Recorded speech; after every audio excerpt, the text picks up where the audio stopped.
रामायण हम हिंदुओं का एक ऐसा महापुराण जिसके ऊपर सालों से सवाल उठता चला आ रहा है और शायद आगे भी सवाल उठ सकता है, क्योंकि रामायण के कुछ ऐसे प्रश्न हैं जिनका उत्तर बहुत कम लोगों को मालूम है, या ऐसा कहो बिल्कुल ना के बराबर लोगों को मालूम है। तो इसीलिए इस वीडियो को पूरा ज़रूर से देख लेना। तो शुरू करते हैं अपने पहले प्रश्न से। रावण की लंका अगर सोने की थी तो फिर जली कैसे? तो इसके पीछे की कहानी कुछ ऐसी है कि एक बार जब रावण हनुमान जी के पूंछ में आग लगाता है तो हनुमान जी अपनी पूंछ की आग से पूरी लंका को जलाने के लिए निकल पड़ते हैं, और उसी समय हनुमान जी की दृष्टि रावण के बंदीगृह पर पड़ती है। तब हनुमान जी देखते हैं कि रावण ने शनिदेव को बंद करके रखा हुआ है। तब हनुमान जी शनिदेव के पास जाते हैं और उन्हें रावण के कैद से आज़ाद कर देते हैं, और साथ ही अपना लंका आने का उद्देश्य उन्हें समझाते हैं। जिसे सुनते ही शनिदेव रावण की लंका पर अपनी कुदृष्टि डालते हैं, जिसके कारण रावण की लंका जलकर खाक हो जाती है। तो अब बढ़ते हैं अपने दूसरे प्रश्न पे। श्री राम ने माता सीता की अग्नि परीक्षा क्यों ली? तो इसके पीछे दो कारण था।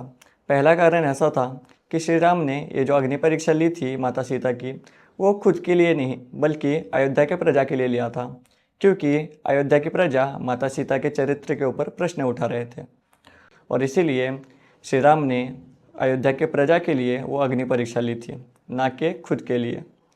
और दूसरा कारण ऐसा था कि श्री राम को पहले से ही मालूम था कि रावण माता सीता का हरण करने वाला है, और इसीलिए श्री राम माता सीता को पहले ही अग्निदेव को सौंप देते हैं, और रावण जिसका हरण करके लेके जाता है वो माता सीता नहीं होती बल्कि उनकी छाया होती है।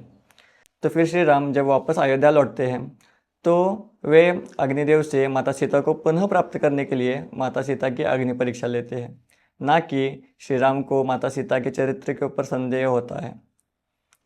तो अब बढ़ते हैं तीसरे प्रश्न पे। श्री राम ने माता सीता को गर्भावस्था में वनवास क्यों भेजा? तो इसके पीछे दो कहानियाँ हैं। पहली कहानी ऐसी है कि एक बार सीता माता अपने बाल समय में जब बगीचे में खेल रही थी तो एक तोते की जोड़ी तभी माता सीता और श्री राम के विवाह के बारे में बात कर रहे थे। सीता माता ये बात सुनती है और जाके तोते के जोड़े से पूछती है कि बताओ तुम्हें यह बात कैसे पता चला? तब तोता कहता है कि यह बात हमने महर्षि वाल्मीकि के मुख से सुना है। और फिर सीता माता कहती है कि जिस सीता की तुम बात कर रहे हो वो सीता और कोई नहीं बल्कि मैं ही हूँ। तो जब तक मेरा विवाह श्री राम के साथ नहीं हो जाता तब तक तुम यहीं पे मेरे साथ रहोगे और मुझे श्री राम के बारे में सब कुछ बताओगे। तब तोता गिड़गिड़ाने लगता है और कहता है कि हे माता, मुझे छोड़ दो, क्योंकि मेरी पत्नी अभी गर्भवती है। परंतु सीता माता उनकी एक बात नहीं मानती और उन दोनों तोते के जोड़े को अलग अलग पिंजरे में बंद कर देती है। और उसी समय तोती गुस्से में सीता माता को श्राप देती है कि जिस तरह तुमने मुझे मेरे गर्भावस्था में मेरे पति से दूर रखा, उसी तरह तुम भी अपने पति से दूर हो जाओगे। और इसी के कारण सीता माता को वनवास भोगना पड़ता है। और दूसरी कहानी कुछ ऐसी है कि जब माता सीता गर्भवती होती है तो श्री राम माता सीता के पास जाते हैं और उन्हें कहते हैं कि बताओ सीते, तुम्हें मुझसे तोहफे में क्या चाहिए?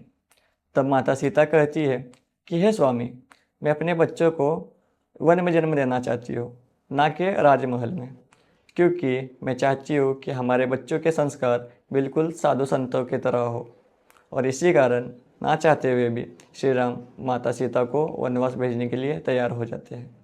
और अगर वीडियो अच्छा लगा हो तो इस वीडियो को एक प्यारा सा लाइक और एक सब्सक्राइब जरूर से कर देना। मिलते हैं अगले वीडियो में। जय श्री राम।